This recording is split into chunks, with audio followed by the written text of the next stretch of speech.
Good afternoon, welcome to BlackHat. This is the threat intelligence track. This is Datagram, and he will be presenting on tamper-evident devices. Data? Thank you. Is this on yet? Turn on? All right. Oh, now it's on. Okay, welcome. This is tamper-evident devices. My name's Datagram. I'm a general douche. I work with tamper-evident technologies, non-destructive entry. A whole lot of lock picking is essentially what that means, safe cracking as well. I'm also heavily interested in forensics, particularly forensic locksmithing, which is determining if anything other than a key has been used inside or to open a lock. I also do computer security, like all of you, so general bullshit term there too. And I run a couple of lock-related websites, and hopefully eventually I'll have enough free time to make a tamper-related website with much of the same information. So, we all work in security, fortunately, unfortunately, and there's a whole lot of snake oil. So we have all these terms, we have a lot of acronyms, a lot of things that don't really mean anything to us as security professionals. So there's three terms that are important for this talk. So tamper-resistant, tamper-proof, and tamper-evident. So what's the difference between these three? A product that's tamper-resistant actively tries to prevent or deter tampering.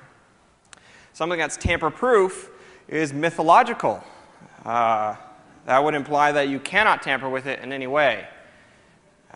So in the same sense, we say a lock is pick-proof or software is hack-proof. There's lots of things that say they are tamper-proof. And what tampering means is also a gray area.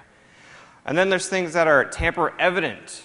And so they're not necessarily tamper-resistant, and they're certainly not tamper-proof, but they're meant to leave evidence of tampering. So the general definition of something that's tamper-evident is anything that leaves evidence of access, alteration, modification, replacement, anything that's not normal. Now you're thinking, well, a lot of stuff could be tamper-evident. The mail we get, the basic, lick and seal envelopes, those are technically tamper-evident, right? To a degree, but there's a lot of things that are represented specifically to enhance your tamper evidence. Now you might say, why don't we just use locks? Why not just put a lock on there? A lock is technically supposed to be tamper resistant, right? And some locks are also tamper evident. But think of lock picking. How many of you have picked a lock in this room? See? Ah, you guys are awesome. How easy was it? Easy? Hard? Were you surprised that you could pick a lock so quickly with such little skills and a limited toolkit? Depends on the lock. Well, of course it depends on the lock.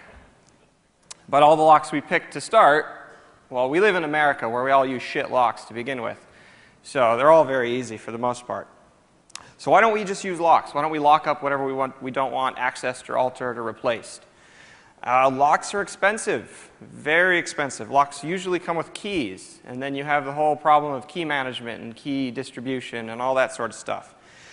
We also have to consider, are we trying to prevent access or detect it? Because sometimes one is more important than the other.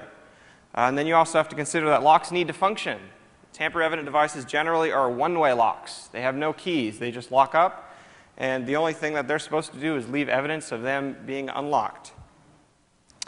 And one other thing is that tamper devices force you to inspect them. If you have a padlock on your gate, you have your key, the key works and it opens, you really have no reason to take that lock apart and look for any evidence of lock picking or key bumping or any of these other attacks that we usually talk about in these conferences. But with tamper evident devices, you're meant to inspect them. That's their only reason for existing. So who uses this? Excuse me?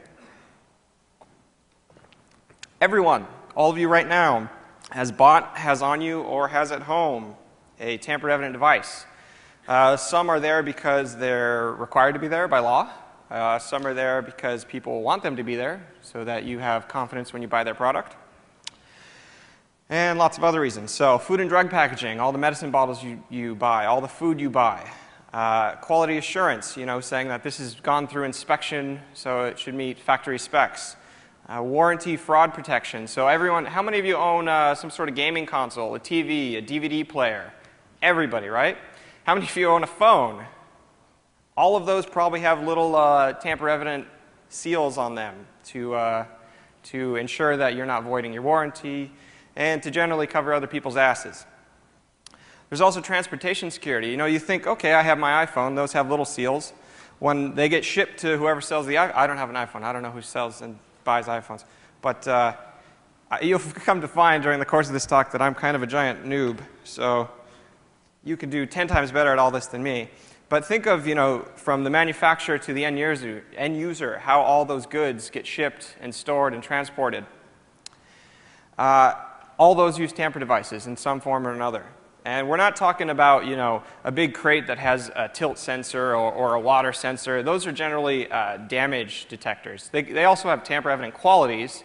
You know, if you consider used water to open a crate, or you tilted it and shook it to do whatever, they have some, they leave some evidence, but they're not specifically designed for that, per se. There's also this idea of confidentiality, information assurance. How many of you ever mailed a letter that has something important? How many of you have ever, well, in the same sense, sent an email that has a password in it? Think of it the same, but the physical side of things. So tamper devices are used to seal all those. And beyond that, intelligence agencies and governments are very, very dependent on tamper-evident devices. Customs and Border Patrol need all cargo to be sealed with some sort of tamper-evident device. We use them for nuclear safeguards, for transporting hazardous materials across the country, internationally. And we also use them for treaty enforcement between different countries. So think United Nations, IAEA are responsible for doing the tamper-evident seals for North Korea and so on. And that's so that when two countries agree, say, hey, let's stop making bombs, you know, it's hard to say, oh, okay, and then we don't just say, oh, well, they agreed, so that's good. We put seals on them so that we have inspectors go inspect the seals and make sure that both sides are honoring their agreements. So we're going to go over a brief history of tampering, because it actually has a pretty rich history. And then we're going to talk about two main types of tamper seals. And we have a bunch of demos. There's been 2 talks in the last 2 years that relate to tamper stuff. One, unfortunately, was given by some government people, so they were literally not allowed to discuss any vulnerability information. That changes today. And the other one was given by some friends of mine, and they didn't have time to demo. So both things are changed today. And hopefully we won't run out of time. So what we used to use a long time ago, the first kind of ideas we had for this were, you know, putting clay over something. Let's say we have a box. We'll seal it in clay and, you know, send it to person B. When they get it, they can look at the clay and look and see if it's been cracked. You know, the same way that if you go buy a steak, you look at all the plastic wrap on the steak to make sure it's not broken. And you can get some very complicated seals with this. You know, this is essentially an early version of a wax seal. And here's a similar thing where if you have a rope securing something, you put a clay seal around the rope and then put some stamps into it. So when the person gets it at the other end, they should see that all these are intact and that it has not been tampered with. The Pope, I actually think this is a very cool story. The Pope has a ring, a little papal ring, and he uses it to stamp wax seals on cool documents. There's a person responsible for melting down an outgoing Pope's ring and making the next Pope a new ring. So they have a pretty sophisticated tamper control with the Pope. This is from mid-1800s. We started combining locks and tamper seals. And if you see these you know, out in the wild, oh, speaking of in the wild, we have a Caesar's Palace fire extinguisher with a tamper seal on it, which might come in handy in case we start a fire, which we'll talk about flammable stuff later. But anyways, they were mad that I took that, but that's okay. There is flammable stuff, so we're good. They started combining these stamps, and there's also some that have glass plates with locks. And you can see on the bottom here, there's a little hasp, and that covers the keyhole so that dirt and stuff doesn't get into it. Because, you know, again, locks are very sensitive mechanisms in some cases. So they open this up, they lock the lock, and then they put the stamp over the keyhole. So the next time somebody goes to unlock the lock, they can inspect this stamp to see if it, you know, obviously if there's a big hole poked in it. During World War I, World War II, Vietnam, basically every war since the Civil War, we've done mail censorship here and there. And so have a lot of other countries. And so you could see on the left, we use a tape to say, you know, okay, this has gone through postal censorship, but then we also use an ink stamp. Oh, Sorry. And then if you look up at the top left, you'll see they even wrote the language that the inside document was written in. And on top of that, for all of our mail, we use stamps to say that they've gone through the mail system. During the Cold War, the beginnings of the Cold War, beginnings of the CIA, they had a lot of difficulty getting agents into Moscow and getting information back from those agents. So what the CIA did is they did this very thorough program where they sent hundreds or thousands of postcards. And they'd pick different postcards, they'd send them to different addresses to different people from different people, different messages to the recipient and so on and so forth. And they'd try and hide on some of these secret ink. And then when they got to their destination, they'd examine them thoroughly, very, very thoroughly, to detect, A, if there was tampering, B, what methods of tampering that the Russians might be using, and C, what letters have not been tampered with, and then identify characteristics of those to try and, to get them through censorship. Because you can imagine all the mail, even back then, you can't censor every single piece of mail going through your country. It's just not feasible. So they try and identify, say, if we do this, if we use this postcard, if we send it to this part of the world, it may not be censored. And therefore, we could put secret ink on it and be more ensured that it has not or will not be tampered with. During the 1980s, there was a big scare in Chicago where people started dying from taking Tylenol.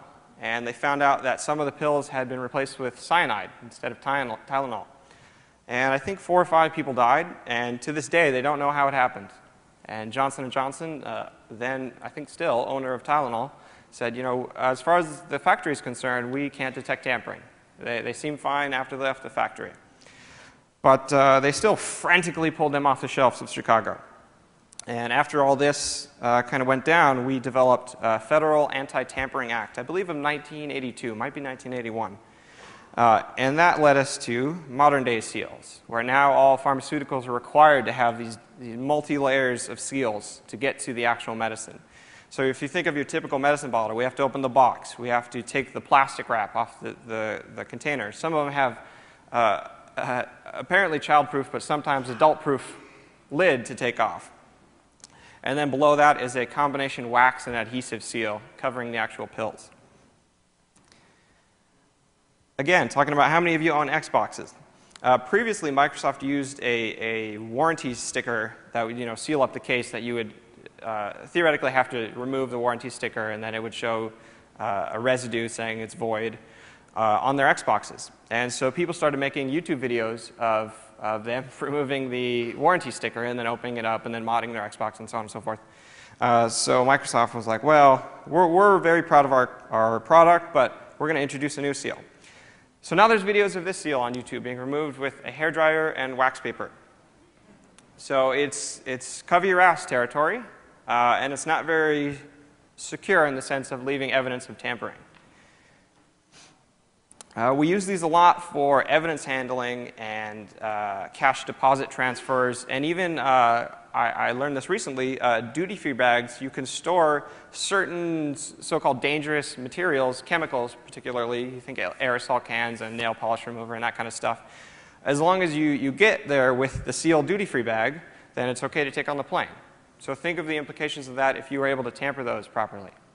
And again, it depends a lot on, of course, the airport and if you're going through customs and where you're going and who you are sometimes, of whether or not they're going to inspect this very thoroughly. But you can imagine if you have a sealed duty-free bag, you're probably going to be okay for whatever you're transporting.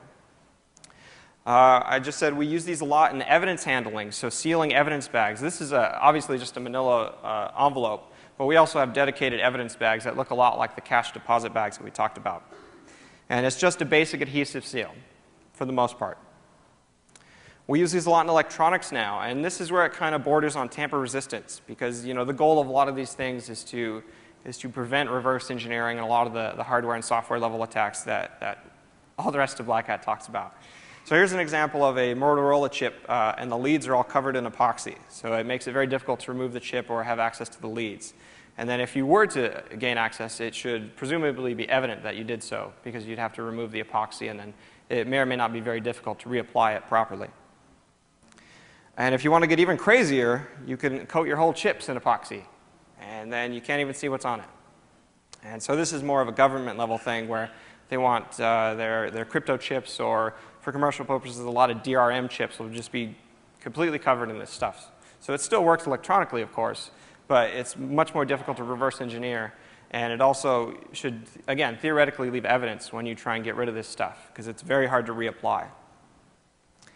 Talking about phones, all of your phones probably use a water sensor, and if you take off the case, you'll probably see a bunch of adhesive seals over all the little bolts that are necessary to take it completely apart. So those are used, again, for warranty protection to determine if you've taken your product apart. How many of you, well, you don't have to raise your hand, I suppose, but how many of you have to take a piss test for work? Well, those also have little tamper seals on them, and so do things we use to store blood when it's getting transported from your arm to wherever blood goes in the hospital, and also on a lot of other medicine balls and dangerous chemicals in hospitals. How many of you have power? So everybody, mostly. All of your little power meters use some kind of tamper seal on them to determine if you're tampering with your meter.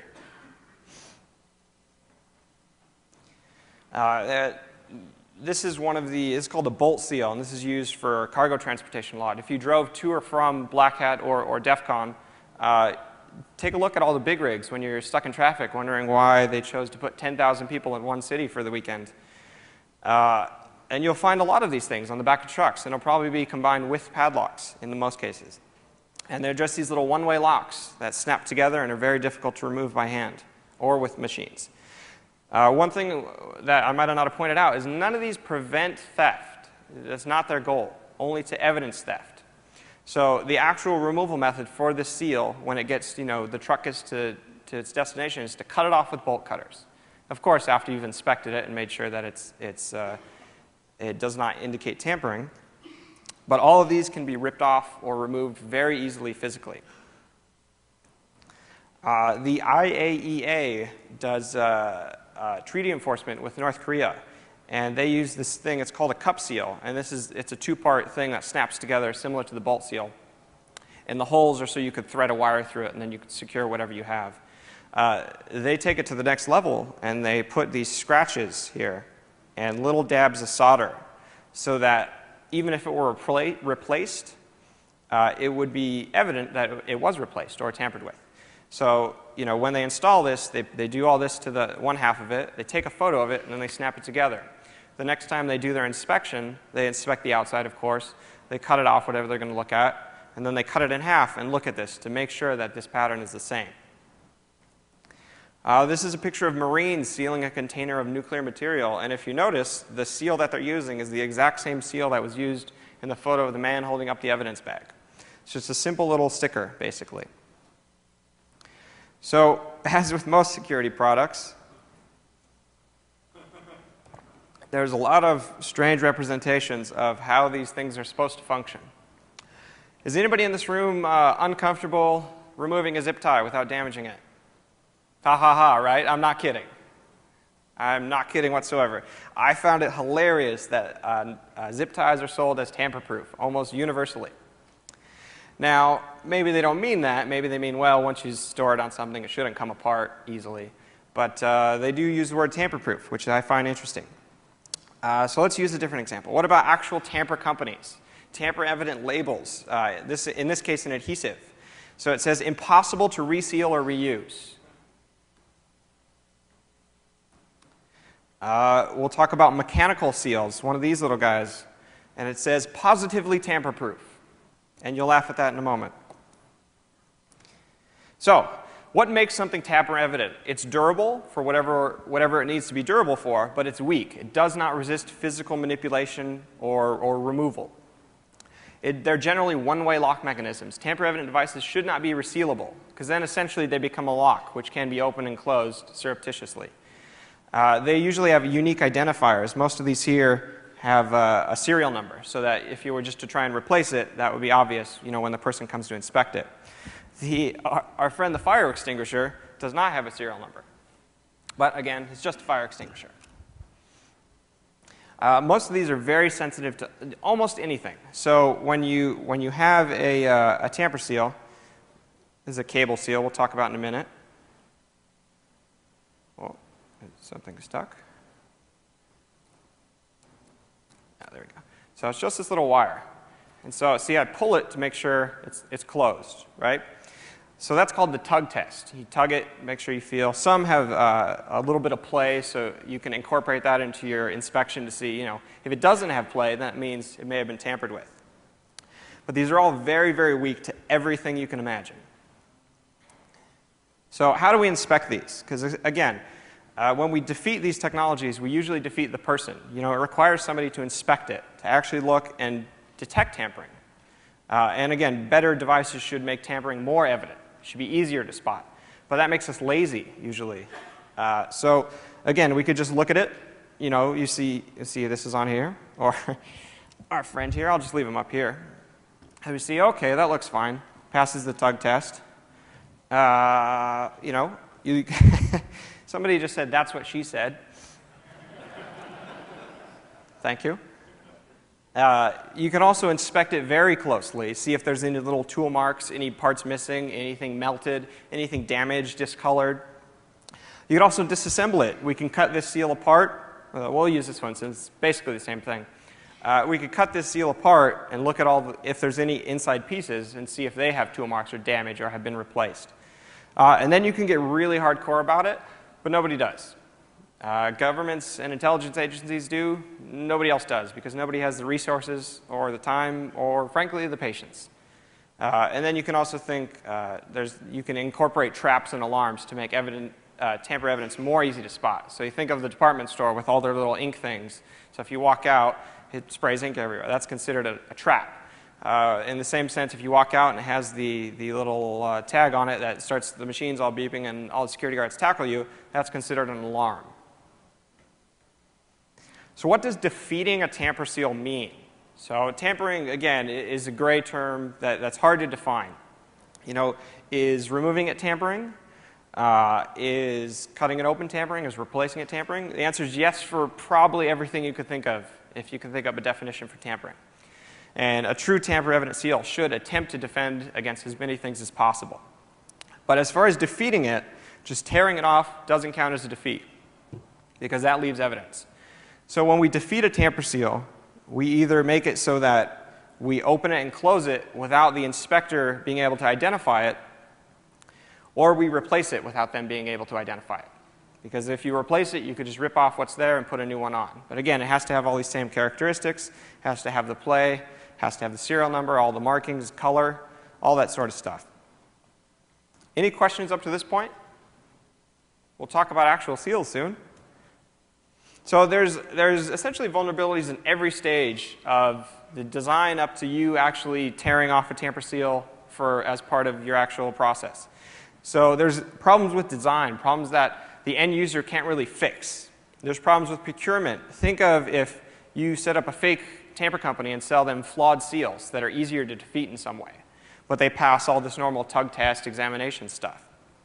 Think of how you store it. What if seals are tampered with before they're actually put in use? Think of installation. Could there be problems with installation? Some of these devices aren't straightforward to install, with the exception of probably the bolt seal, which just bolts together. What about inspection? Inspection is probably the biggest area of attack because, the level of defeat you require is only as good as the inspector that's going to actually look at the tamper seal at the end of the day. And then there's also problems with removal and disposal. Around where I'm from, the gas and power people just tear off the old ones whenever they need to and throw it next to them. So I have a big pile of power company seals, which could probably be modified to make counterfeits. So the first thing we're going to talk about is mechanical seals. And these are seals that mechanically lock, quote-unquote, lock something, right? They're physical barriers to whatever you're trying to get into. So in most of these cases, think of a hasp, right? And normally we would put a padlock on it. But think of what the difference is if we put a tamper seal on it. So zip ties, seriously, zip ties, not a joke. So show of hands, how many of you, if I gave you a zip tie, can open it? Okay, keep your hands up. How many of you think you would still be able to open it if I pulled it tight? Right? Okay, well, let's look at our first actual seal. This is called a beaded cable seal.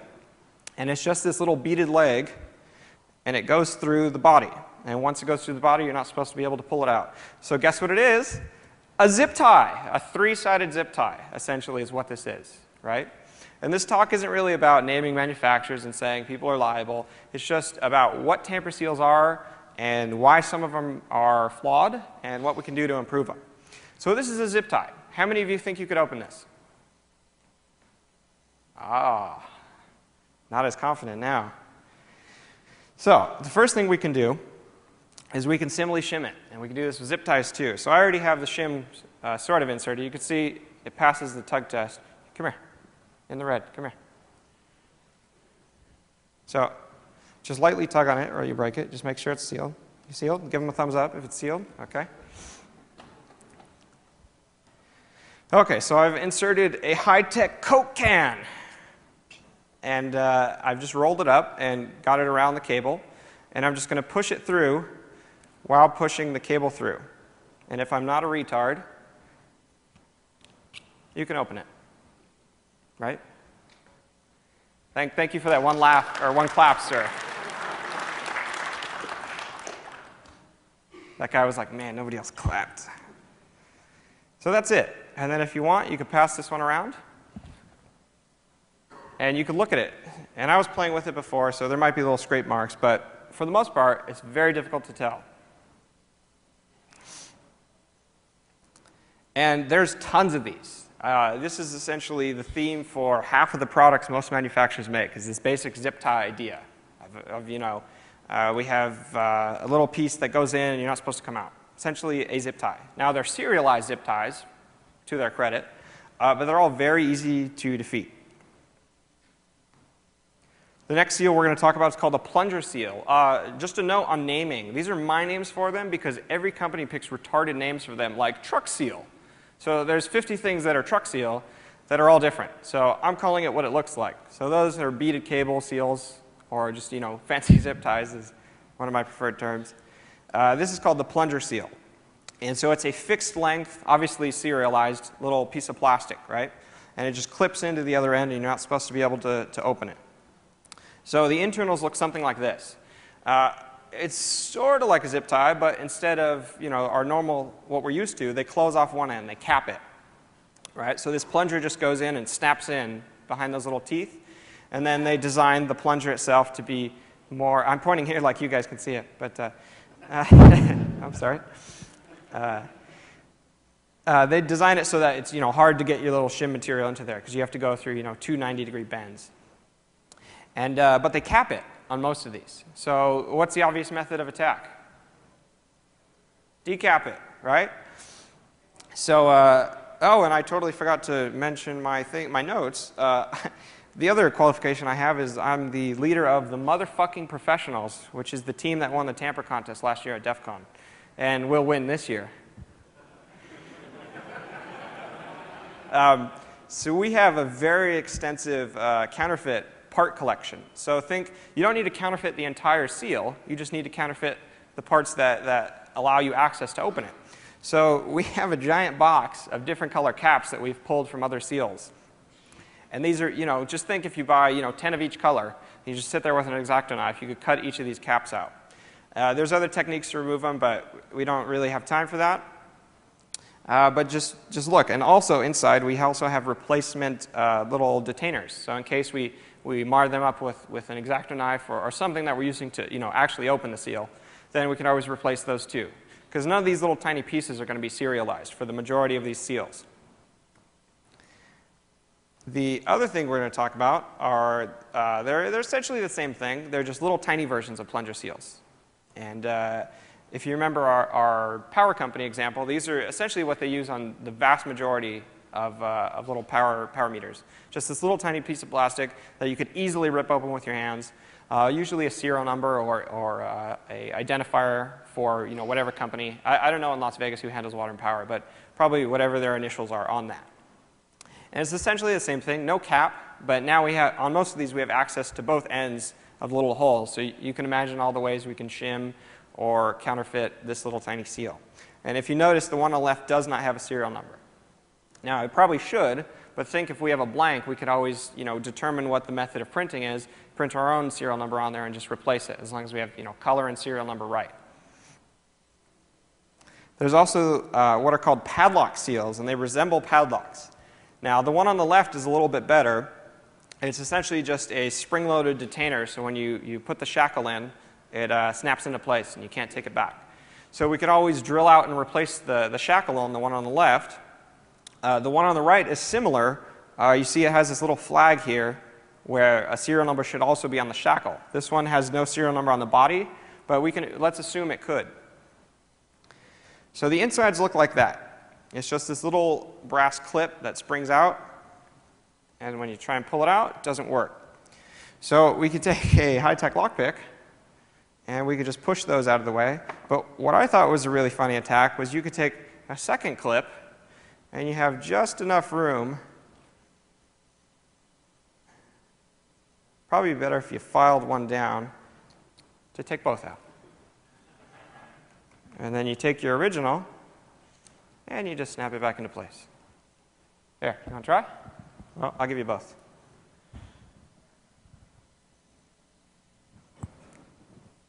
So yeah, pretty easy. And this seal that just got handed out is used primarily in hospitals to seal up drugs and dangerous chemicals and all sorts of other fun stuff that they have in hospitals. For all the biohazard boxes that we steal on a regular basis and such. What's that? It's cheap. It's very cheap. I'm sure that's one of the least expensive seals you can buy. But it doesn't really do a job. You could probably buy a padlock for $1 more. That would be better.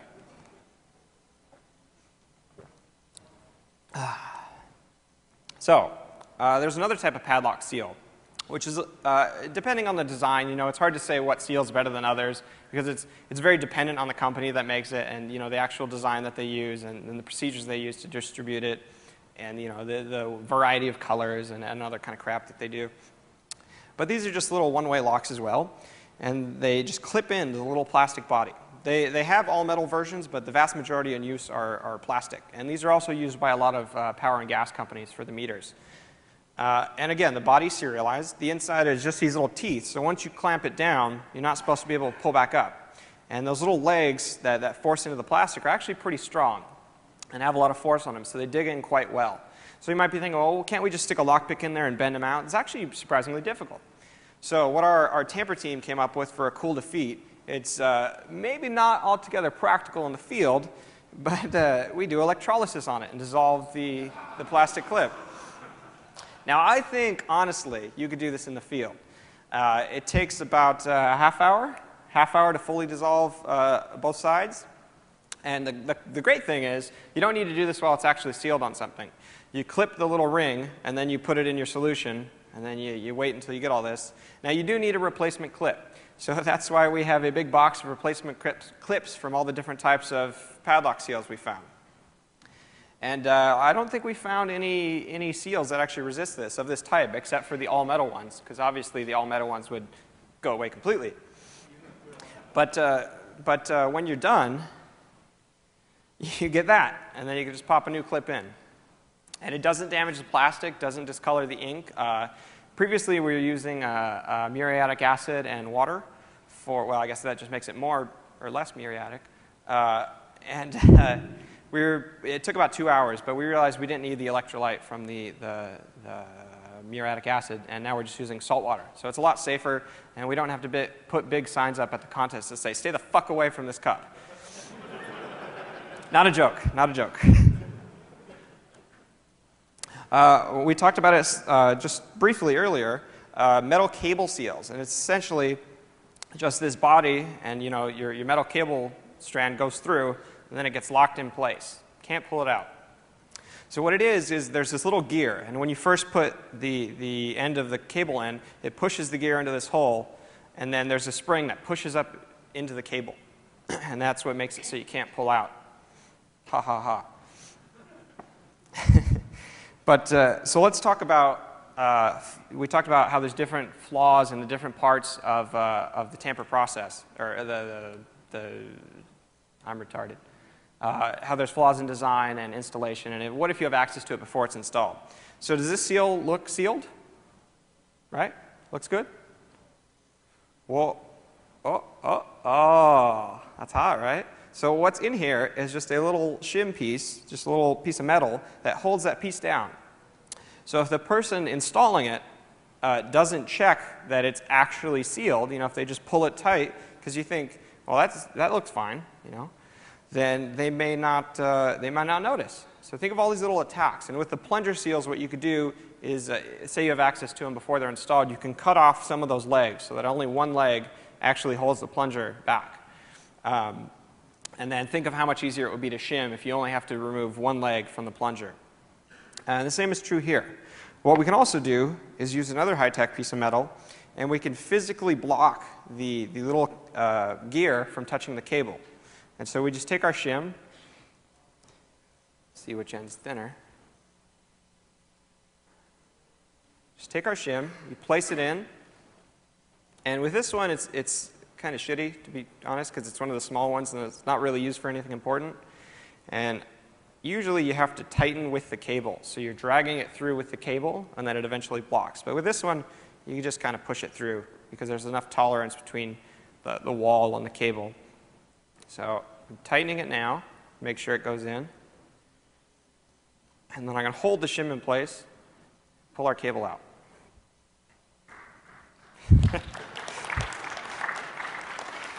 I like that it takes one person clapping to motivate the rest of you. So does anybody want to try this? Don't get it stuck for the other 90 rows.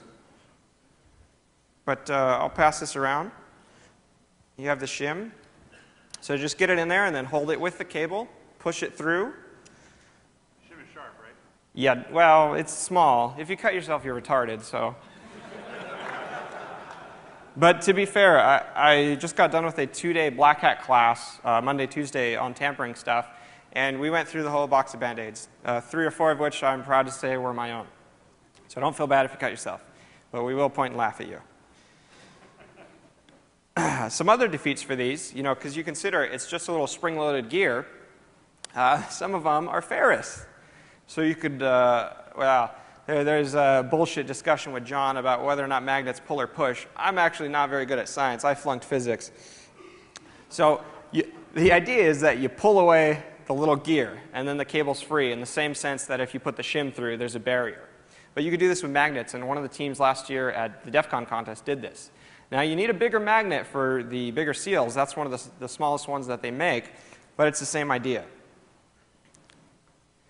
Now, this one's actually a very cool seal, and this is the first, well, technically, the higher level cable seals are approved by Customs and Border Patrol, and an agreement called CTPAT, which means Transportation Protection and Anti-Terrorism.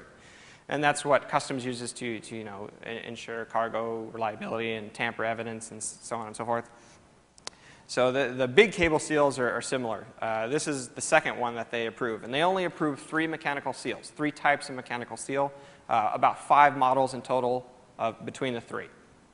So I believe it's 2 cable seals, 2 bolt seals, and this metal ball seal. And so what it is inside there's these little rings. So on the top is it before we close it. And normally there's a ball over it, but you get the inside view. And so there's these little metal rings, and they are sheared. They don't go all the way through in the top. They clip onto the metal, and they just hold themselves there by the force of the ring pushing into the metal.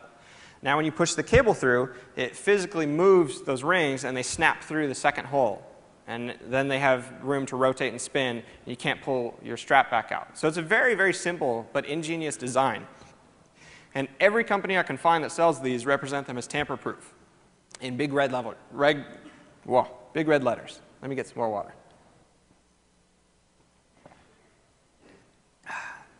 So let's think about how can we defeat this. It's tamper-proof, which may deter us. But can we pick it? Can we rotate those rings back and spread them to get the strap through? Probably, but it's going to be very difficult. If it was one ring, it might be a bit easier. But the fact that there's 2 or more usually, typically 2, makes it a bit more difficult. And it's possible, but you'll probably scrape up all the metal, sitting there jiggling rings back and forth and spinning them, which will leave evidence of tampering. Now, whether or not you can repair that scrapes and removal of paint and so on and so forth is another story, and it's another way of attacking it. But let's consider picking to be too difficult. Can we shear and repair the strap? So can we cut it open and then somehow repair it? Again, it has to pass the tug test, so that may or may not be too difficult. Can we counterfeit it? Can we change the serial number? Can we replicate this? Obviously, if you're an intelligence agency or a giant manufacturing company, some of these might be a little easier than others. But all of the attacks we're going to talk today are very low tech. And there's a group called the Vulnerability Assessment Team at Argonne, and they did a big study on a couple hundred seals and found that it doesn't really matter whether or not you spend more money on your seals, because the cost of defeat is almost always extremely low. And when you spend more money, you don't necessarily prevent tampering for longer or make it more difficult. So we could change the serial number theoretically, but it's very difficult, requires a lot of money, a lot of resources, a lot of preparation. We could also replace parts. What else? Anybody? Okay. Well, what we thought of was pretty funny, was that if we look back at our seal, so what's the only thing that's not unique about this? The ball. So can we remake a ball? Now, remaking a ball from scratch is pretty hard. But what if you take halves of other balls and you build an awesome recrimping die? So essentially what you do, you find your target seal. You cut your ball off with a Dremel, being careful not to nick the strap anywhere. You undo the rings to open it and take it off, whatever it is. Then you put it flat. You put half your ball on. You put your rings back on. You put your other half on, because that's how I assume they make it at the factory.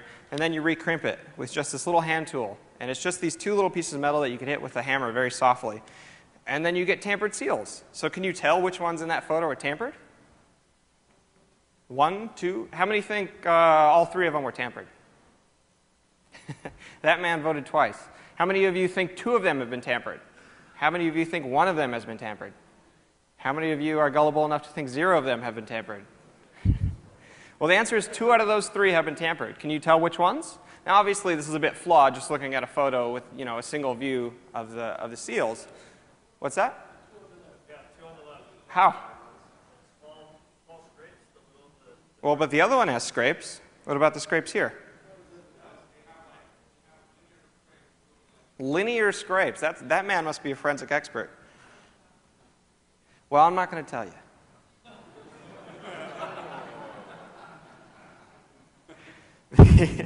The next seal we're going to talk about are called bolt seals, and they're the 3rd seal approved by Customs and Border Patrol. And so bolt seals, again, are just these one-way locks. They snap into place. So here's a cutaway view. And what it is usually just a little clip or a little ring. And when you force your big piece into the body, then it just snaps into place and makes it so you can't pull it out.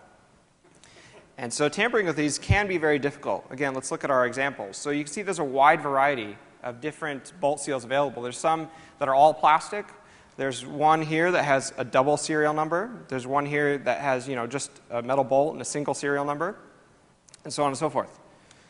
So what can we do? Well, the first thing we can do, and this works a bit better on all metal seals, or at least seals with an only metal bolt, is you just shear the bolt at one of the bases, and then you can add a screw and re-screw it back in and make it feel right. Because again, they're not going to notice these things just looking at it from a foot away. They'd have to actually tug on it, and you'll probably pass a tug test if you do this properly. And then to see this little mark, they'd have to look at it very closely. So we consider this a level 1 or a level 2 defeat, because it's not perfect, but it'll probably fool most people. And if you look at one of these seals that we had, I guess this is a better photo. You see on the left, where I'm pointing again at my screen, if you see over here, it has these little stumps, and that's to try and prevent you from cutting it off on this edge. And on this side, it has a bit of a slope, so it's supposed to be more easy to detect. But again, your tamper-evident devices are only as good as your inspector. The other thing we could do is drill and repair or replace the bolt. Think about the all-metal bolts, a bit easier to replace, and a bit easier to resurface and reserialize if we have to go through that much trouble. All plastic makes it a bit more difficult. The all plastic ones are more common for some of the higher security stuff because they're also corrosion resistant because they got the buffer of plastic around all the metal. So let's talk about more consumer level stuff. These are called crimps and wraps. So we have some similar mechanical seals that are crimped. And so this one on the left, you can see it just has a big flag hanging out, and there's a special crimping tool that just rolls the flag around whatever wire you're trying to seal. And on the right, you can see an example of it over a little box hasp. This is a more sophisticated version, which is used on a lot of gas companies use this on their meters. And it's just a copper or steel, whatever type of wire, threaded through a little piece of lead, and then they crimp it. And so it squishes itself and physically restricts the wire from moving. So we could defeat these too. These are usually easy to counterfeit. If you look at our previous example, you see it has some markings, but that's probably on every single one that they sell. So it's easy to replace. All you need is the $40 or $50 crimping tool to redo the crimp. And the same goes for most of these. Now, there's obviously more sophisticated ones. There's plastic versions of this. But they're all the same idea, that you squish them, and then it's hard to get the wire out. And then whether or not the actual security they offer is up for debate. So the one nice thing is that if you're very, very thorough about your forensic examination of these, the way the metal deforms and the actual tool pattern of the crimper that you're using is probably easy to identify.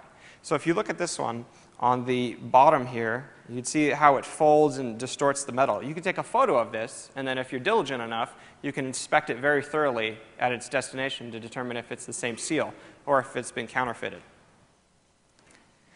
So there's a photo of just one of the seal crimping tools, just a simple hand tool. There's also these seals called self-crimping seals. And what it is you thread, again, a wire through the back of it, and then you just snap it closed, and you can do it with your fingers. Unfortunately, all the ones I found for these suck really bad, and you could just take a lockpick and bend all the little pieces that are supposed to hold it together out, and then open it up, and then re-snap it, and so on and so forth. So plastic wraps are something you're all familiar with. Plastic wraps are funny because they're extremely common, and they vary quite a bit. Some companies put them on just because, why not? Some are forced to, like drug and pharmaceutical companies. But the real question is, what are your goals? If it's a bottle of pills, what's your goal? Is your goal to open it completely and have full access to the pills? Is your goal just to put a doping agent, on some of the pills so that when somebody eats it, they'll drop dead? There's a lot of different things that don't really line up. So yes, it does restrict movement of the cap, but does that matter? Would somebody notice a hole somewhere else? And so on and so forth. So of course, these can be defeated also. Some of them you could just physically kind of wiggle and get them off if they don't use a big enough undercut for the wrap itself. Some you could just cut just enough to take it off and then repair it with either heat or glue. A lot of these aren't serialized, so you could just always replace them with a counterfeit version. And all the same attacks. Use your brain. Don't think of this talk as, well, Datagram said this is the best way to attack a seal, or Datagram thinks this, or Datagram can't do this one perfect. It doesn't matter, because again, it's super dependent on the actual person inspecting it. So obviously, when I try and think up defeats, I think up ones that the more forensic inspectors would miss. But it's not like lockpicking, where it's a binary thing. Is the lock open or closed? Tamper is much more vague than that because of the human element. So we're going to talk about adhesives now. And adhesives are pretty cool. There's no standards available in the US for the strength of an adhesive, so it's hard to tell one from the other. And they have very mixed effectiveness. They're misunderstood. Think of all the combinations of things you need to think about to determine if the adhesive is right for what you want. You need to think about what you're going to put it on. You need to think about the backing of the adhesive, the actual plastic part of it, the adhesive it uses, how the adhesive works with whatever you're putting on. You need to think about how long does the adhesive have to cure before it starts on its trip to wherever it's going, because that makes a huge difference. Think of if you just glue something and you wait 5 seconds and pull your hand away. It's probably going to break. Well, the same is true of tape to a smaller degree. If you don't give tape enough time to cure, then it's not going to adhere as strongly, and it's going to be less resistant to a number of attacks. So the first thing you could do is just try and shim it off. Use like a Coke can, just try and get under it and shear the adhesive. And then you break it off, and there'll be some adhesive left on, we'll say a box for all these examples, and then some left on the tape. And you could just put it back when you're done. And you may or not be able to do this without it looking weird. You could also think of water or steam. Is the adhesive water soluble? Can we just remove it and then reapply the adhesive? Can we steam it off if it's one of those paper tapes? Can we use solvents to either remove the adhesive or create a barrier between it and the substrate? Could we use temperature, hot or cold?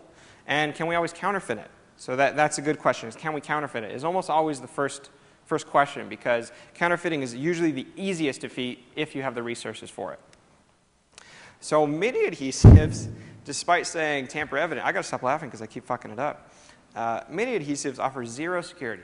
And they're essentially glorified stickers, in the same way that some of the others were glorified zip ties. So this tape in the photo, not very tamper evident. The idea is that those lines, that if you cut them, it's really hard to realign them. But what if you don't cut them? Then it's really easy to take off. So again, we ask ourselves some questions. Is it serializes? What's it applied to? What is the material? What type of residue does it leave behind? Because some tamper tapes will leave behind a big void or open message.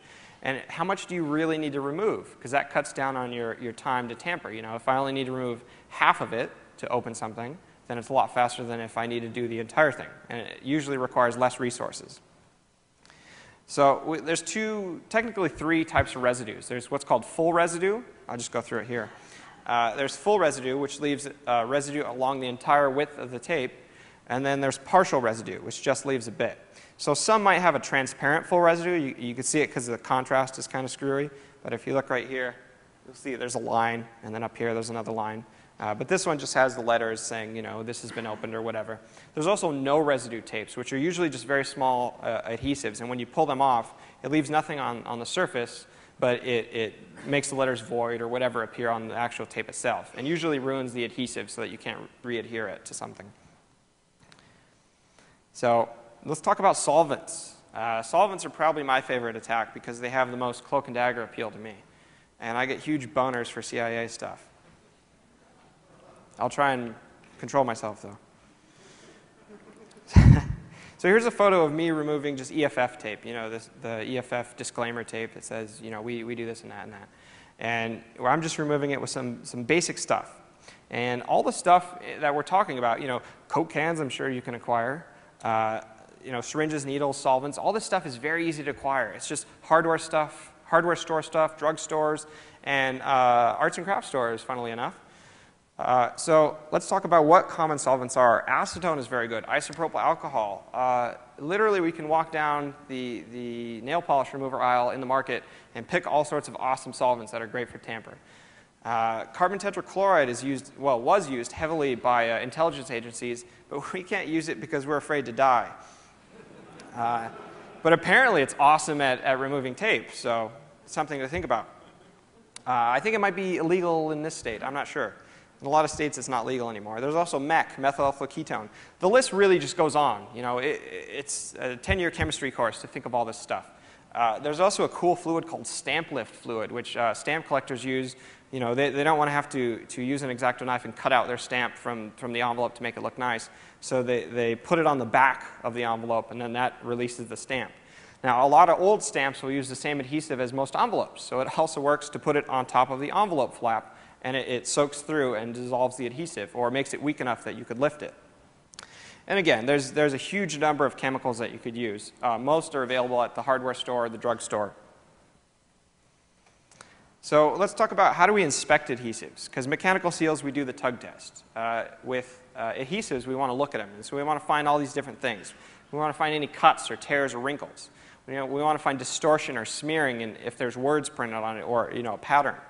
And then any changes that we can. Again, this all depends on how far you're willing to go to inspect these when they get to their destination, and how far you're willing to prepare for that before they leave their destination. So some things we can look at. Incorrect solvent use will obviously be very messy, especially for some of the higher grade tamper tapes. Essentially just dissolves, and then unless you can counterfeit that tape, it can be very difficult to fix. And then if you look at the box here, we also have all this blue ink bleeding into the box, so you'd need to figure out how to remove that as well. And here's a closer version after it's set for a little longer. You can see it just slowly dissolving all the tape and the backing. Heat is good, but very easy to screw up on. If you put too much heat, plastic will usually wrinkle and melt, and so on and so forth. One other thing that a lot of people don't look for is the actual gloss. If you kind of tilt it right in the light, you can see the gloss of the adhesive. Most are glossy, some aren't. And then determine, is that normal? Does that look right? Because some solvents will actually affect that. They'll also affect the adhesive strength of the adhesive. So a true tamper test would be not to just cut the box open, but to try and peel up the adhesive. If it's supposed to leave a residue, you have to verify that it's leaving the correct residue. Because think of if somebody just took, our blue tape and just put a blue tape and then painted it blue or whatever they did to fix it. When you peel that up, if it doesn't react the same way as, a real one would, then that's evidence of tampering.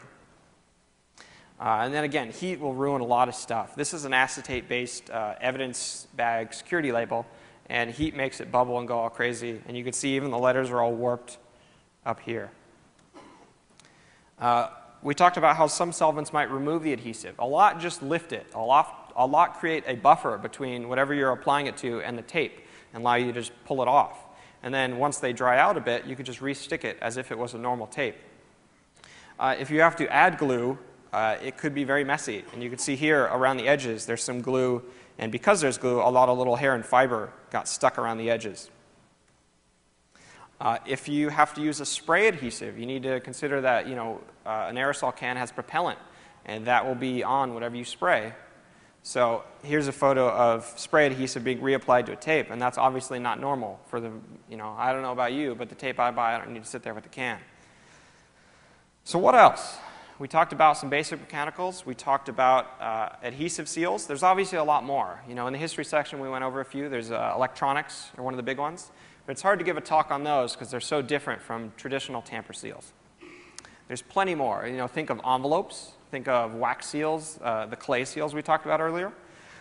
Plenty more seals if you're somehow interested in this and crazy like I am. Thanks, Dark Tangent, by the way, for creating this.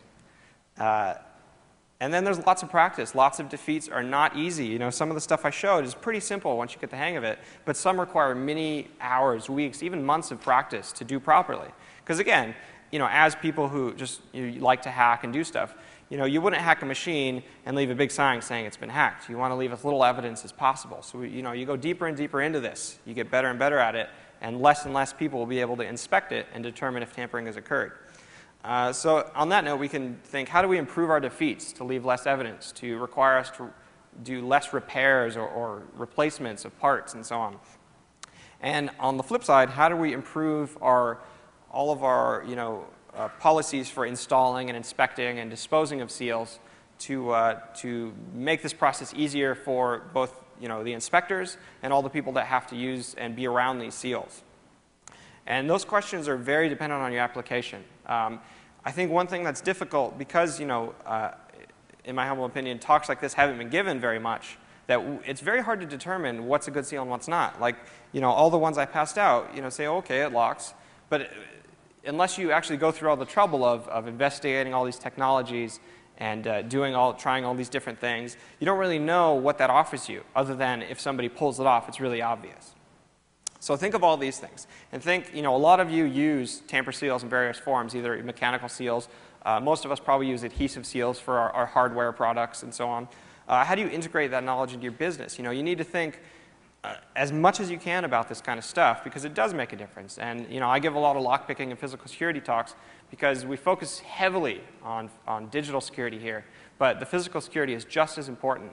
And if you think we're using tamper seals, not just for pill bottles, but also to prevent other countries from violating treaties, or make sure that our nuclear material isn't tampered with from point A to point B, that these things do matter as much as our SCADA systems or our beloved firewalls or our browsers and so on and so forth.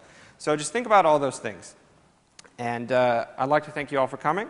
Please let me know if you have any questions. I think we have a bit of time. I actually don't know.